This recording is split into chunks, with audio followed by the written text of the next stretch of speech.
What's up, everybody? Welcome to the 3 and Out YouTube page. I'm John Middlekauff, and we are talking football all day, every day. Make sure you subscribe, like the video, share it with your friends. Let's roll, baby. Okay, let's dive into a little thing we call the Middlekauff mailbag. Very, very easy to get involved. You just fire into my DMs. You fire into my DMs. At John Middlekauff is the Instagram.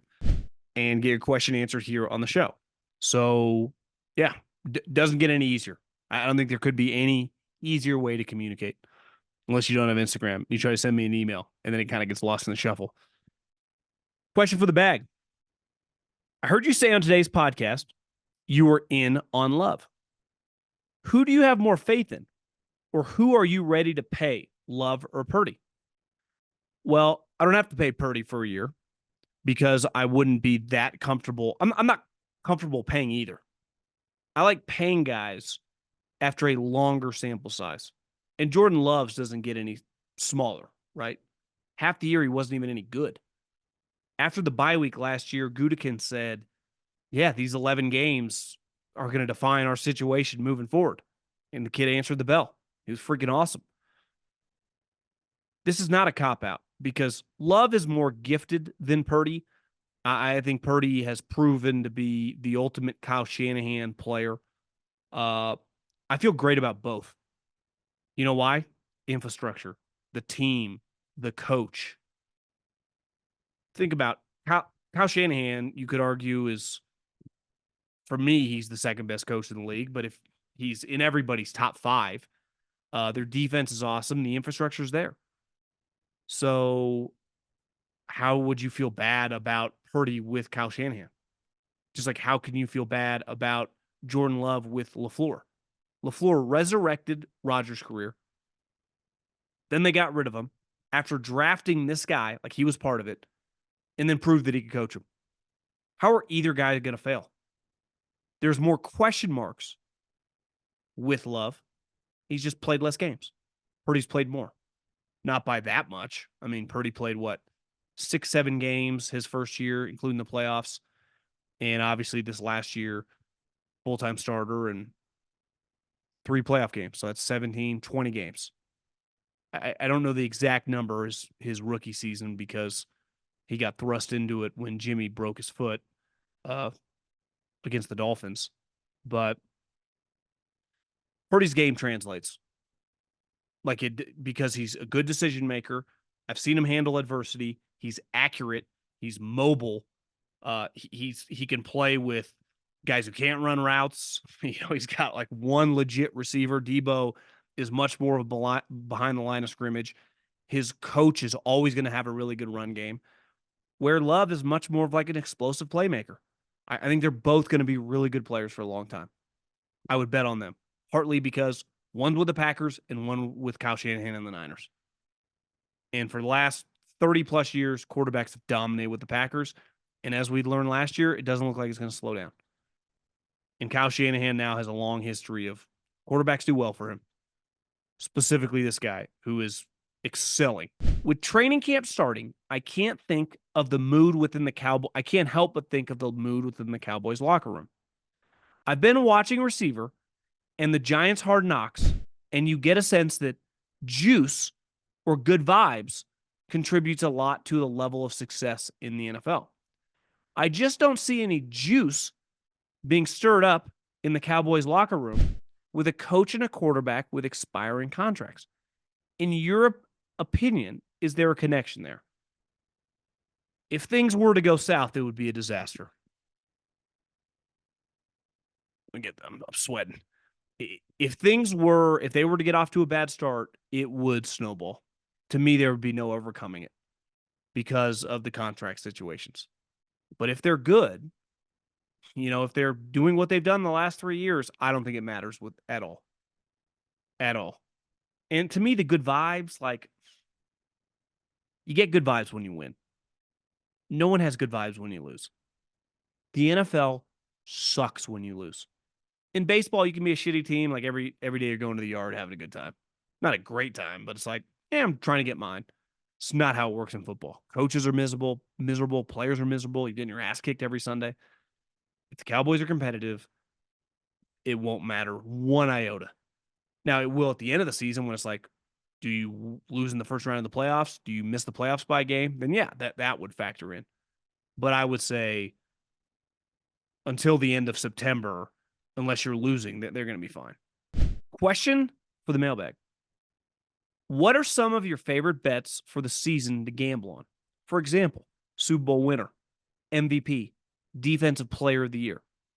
By the way, Aaron Rodgers, Comeback Player of the Year, is going to print money. That will be a project probably for the middle of August. So I have not even looked at the odds for any of that stuff. Haven't even thought about it, to be completely honest with you. To me, MVP, Joe Burrow would be in the mix for Comeback Player of the Year too. So that'd be a little risky on Rodgers. I think Josh Allen's bound to win an MVP. And if he puts up great stats, I think he's going to be right in the mix. But I haven't. We'll do that. We will hammer that, mid to late August. Question for the bag. As a Bears fan, early in this offseason, I questioned the decision to keep Eberflus. Obviously, Caleb's development is really the only thing that matters moving forward. So my question to you is, who is more important this season to the Bears' potential success? Eberflus or Shane Waldron? Well, I think they go hand in hand, because if Shane Waldron is good, your offense is going to be good. You're loaded, right? I mean, we got some questions with the offensive line, but the young quarterback, the 3 receivers, signed a running back, you have a young tight end under contract. If your offense is good, we know Eberflus in the defense has been much more competitive, last year for sure. Then you're going to be in close games. In close games that's the difference of winning 10 games or 7. No one has judged Eberflus, or at least from a national level, maybe locally you have. But when you haven't been that competitive, no one cares when you screw up timeouts. No one cares when you screw up situations, to get yourself in field goal range or punt or, go for it. Those situations, as we saw with Brandon Staley the last couple of years, get put under a microscope. So if the offense is good, obviously there's a ton of pressure on Waldron to get the offense in a different universe than it has been with Fields. But if that works, that means then Eberflus, his game management, is under a microscope. Because the difference of a couple wins in the NFL, if you're like a 7-8 win team, could just be a timeout here, a decision to go for it there. The difference when an 8-win team and an 11-win team, I don't think the gap is that wide. Now, the gap between a 10-11 win team and like a 14-win team, I think the gap's pretty wide. But you see a lot of games that are one score with 5 minutes left, and that's where the head coach, who essentially is in charge of all the game management stuff, obviously has people helping him out, but it's on him to call the timeout. It's on him to give the offensive coordinator the thumbs up to go for it or to punt. And that could be the difference of 9-8 might not make the playoffs. And if he would have made a more aggressive decision, could have been 10 wins. And that's where Eberflus would come under. Like I said, I think they go hand in hand. I don't think you can separate the two. Forget what the calendar says. Football season is right around the corner. And that means Best Ball Week at DraftKings isn't far behind. Here's what you need to know. DraftKings Best Ball Millionaire Contest is their biggest fantasy contest ever. We're talking 15 million guaranteed prize pool with 2 millionaires being crowned for the first and second place. If you're a set it and forget it type, I know I am, then Best Ball is for you. No waiver wires, no roster management, bigger rosters, so injuries will not ruin your season. Only the draft, and that's it. You're set for the year. Some of you might have heard I won $18,000 a couple weeks ago at the U.S. Open. It's an incredible high. But $15 million in prize pool, how do you beat that? Multiple millionaires crowned with winning this. I can't even imagine the high being in the mix. And like they said, no roster management. Injuries won't impact you because you got bigger rosters. Still not convinced? Check this out. This year, DraftKings is offering everyone a draft one, get one special. Your $20 entry fee scores you a bonus ticket. Get ready for best ball week at DraftKings. Download the DraftKings app and use the code JOHN. That's code JOHN for all customers who enter the NFL Best Ball 15 Millionaire Contest to get a bonus ticket. Only during Best Ball week, only on DraftKings. Question for the summer mailbag. Is it easier for DBs to convert to wide receiver or vice versa? Who has the advantage in prep and film study? Curious from a former scout's perspective. I think it would be easier to take a raw athlete if he has decent hands, because you can't play wide receiver if you can't catch. And the old adage is a lot of DBs are just failed wide receivers. Look at Richard Sherman. Now, Richard Sherman has pretty good hands and has good ball skills, but why Richard Sherman was a great defensive back, honestly, were two things. One, his instincts were elite, and you can't teach instincts. I don't believe. Like, instincts as a defensive back for good defensive backs are something you have or you don't have. And the other thing, like, do a lot of wide receivers, could they make the transition and be great tacklers? You know, Richard made the transition in Stanford and it became, you could argue, the greatest tackling, the most physical corner, or one of them, in the history of the league. So can you tackle? You have to be able to tackle, because the run game, you have to be able to tackle. You don't need to be Ray Lewis, but you have to be able to tackle. But number one is you have to be able to play the ball in the air, because you are not looking at the ball the wide receiver is. And your instincts when the ball is in the air. So I think it is much more difficult to go from wide receiver to defensive back, because if you have no instincts, you can't play the position. Where if your hands are just decent and you can run, you're an elite athlete, like I can teach you to run routes, and then we can work on your hands. Obviously, if you have stone hands, you got no shot. Someone asked me once on a DM, I don't think I ever responded to it, like, how did Nnamdi Asomugha fall off so badly? And I said, one, when we signed him, it was clear right away his athleticism was not what it used to be. So he was a diminishing athlete. He had some of the worst hands I've ever seen. I mean, there were dudes on our sideline that were scouts that had better hands. Nnamdi Asomugha had stone hands. But you don't need good hands to play DB. If you're long and you can deflect the ball, obviously you would like them. Like, pick guys off like Revis or Deion Sanders or whatever, Champ Bailey. You don't need them, though. Like, teams will live with PBUs all day long. I don't care if you drop every interception you've ever had, as long as the ball does not get completed. But you have to play the ball in the air. And one thing you can get by at wide receiver without being an elite athlete if you're a great route runner and you can get open. It is very, very difficult, especially if the scheme is going to ask you to play man-to-man defense, to get by without being a high-end athlete, because you're just going to be on an island. And look at all the wide receivers in the NFL. Most of them are really good athletes. So you have to be able to run. You have to be able to mirror the guy. You have to be able to change direction. You have to be able to turn, and you don't know what's coming. Like, the receiver knows what's happening. You don't. You may have a good educated guess based on film study, based on the defensive call, based on your preparation, but you still don't actually know. So I would say it's much easier. Let me see your exact question. It's easier for a DB to convert to wide receiver than it is for a wide receiver to convert to DB. Would be my professional opinion. It's hard to do either. I mean, both at the NFL level, it's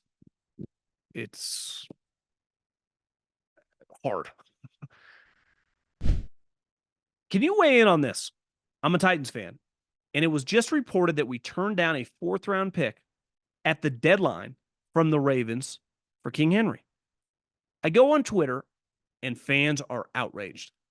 I completely understand that you knew you were going to lose him for nothing, so get anything you can. However, in my opinion, you don't trade legends for fourth-round picks.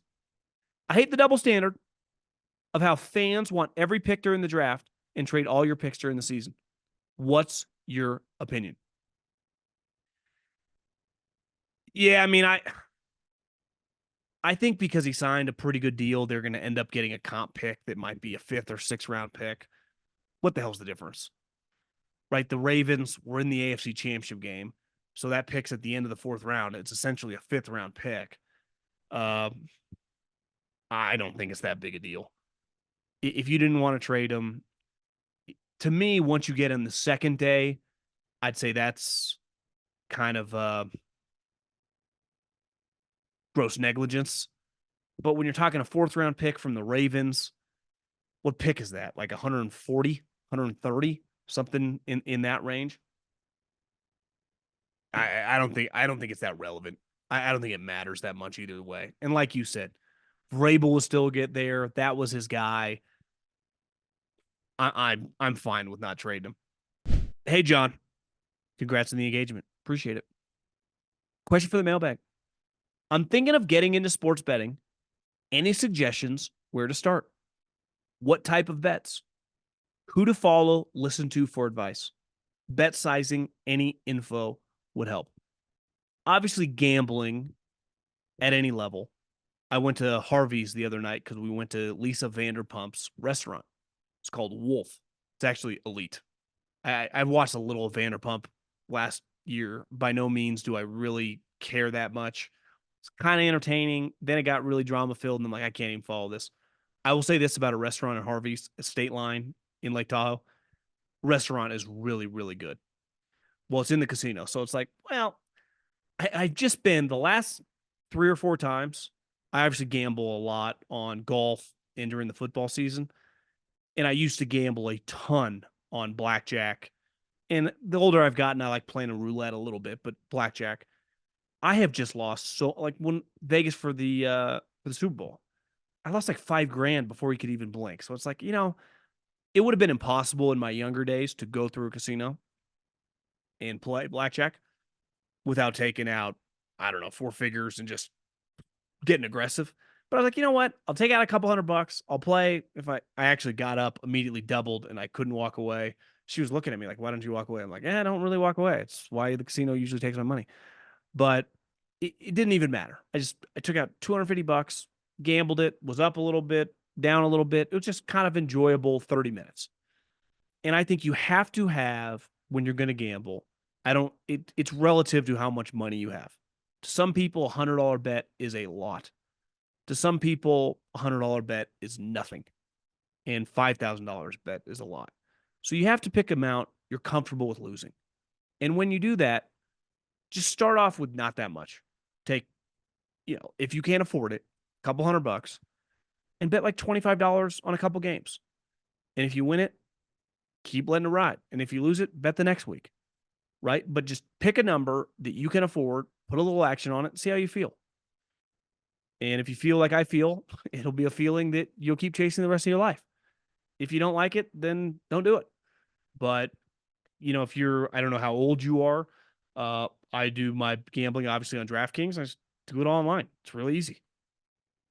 But I would say bet something that you're comfortable with doing early on. Don't try to get crazy aggressive. And I would just, when football season starts, bet a couple games. Put $25, put $50 on a game or two. See how you like it. If you hate it, stop. If you like it, do it more. Football's pretty easy. You just bet the point spread. That's what I would do. So -3, +3, +6, plus whatever. Pick the team you like. Bet the point spread. And bet a little bit of money. Question for the mailbag. What should the Vikings do about Jordan Addison? He's clearly valuable, but reportedly the team is very frustrated with him after his incident. Well, it wasn't really an incident. Wasn't he asleep at the wheel, wasted? I would say that's a little more than an incident. This is like parents. When a young player or a young kid gets in trouble, who you value a lot. Obviously, when you're a parent, you can't trade your kid. But in the Viking situation, they just drafted him in the first round. And you watched him last year, he's pretty freaking good. He had an incident, a DUI, that's more than embarrassing. It's just an awful look. And he's going to get suspended more than likely. So when the team is frustrated or disappointed, like, of course they are.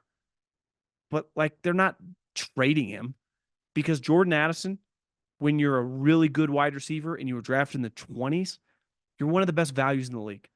So, listen, I think you just let him know this is unacceptable. Like, this can't happen. You're rich now, bro. If you're super wasted, get an Uber, get a car. Like, you don't need to be cruising.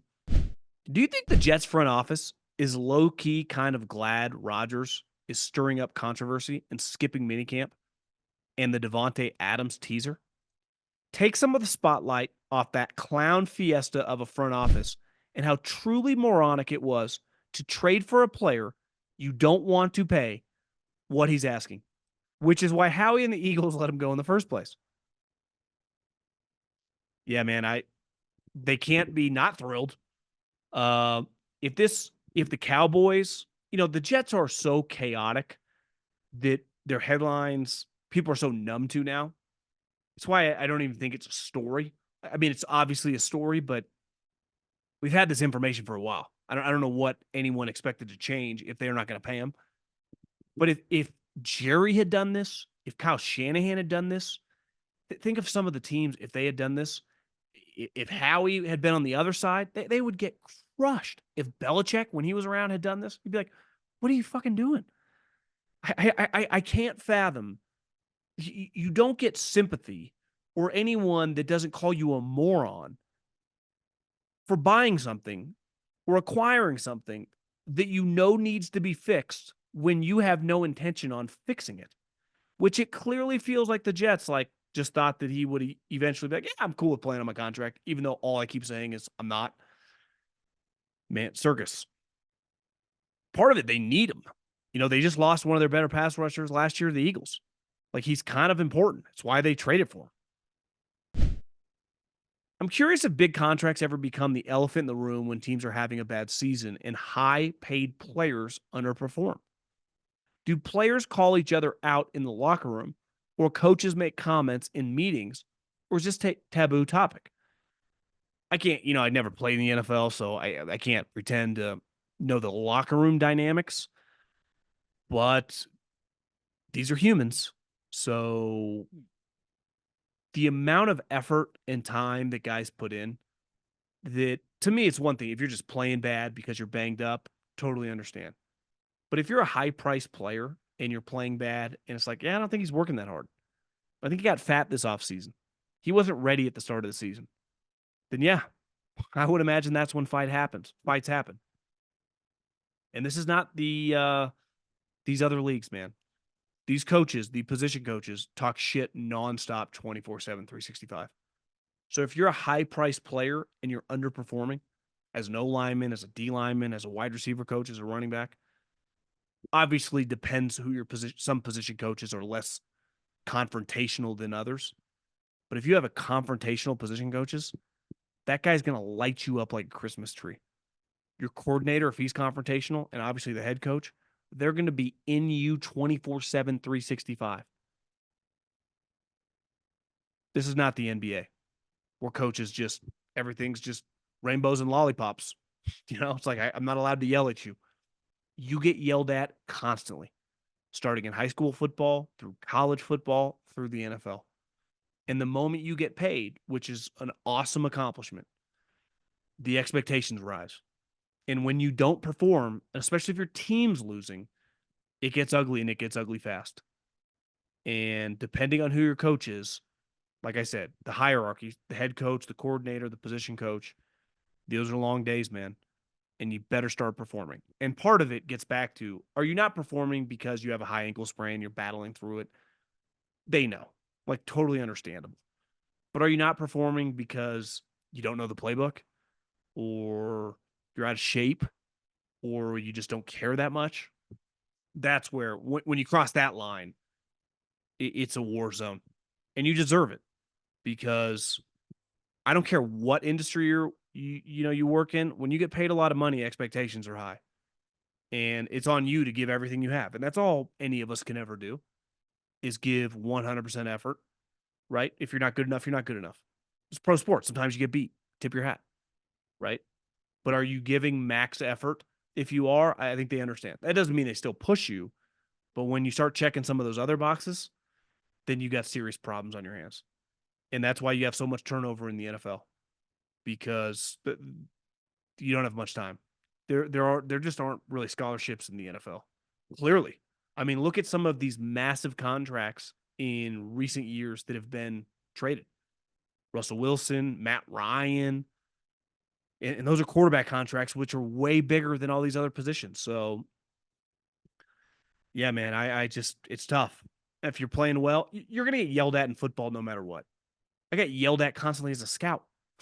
it's a high, contentious, lot of testosterone, a lot of ego, a lot of money. Everyone's fucking on edge. And that's if you're doing well. You start doing poorly, buckle up, because it is a long season for everyone involved. Good questions.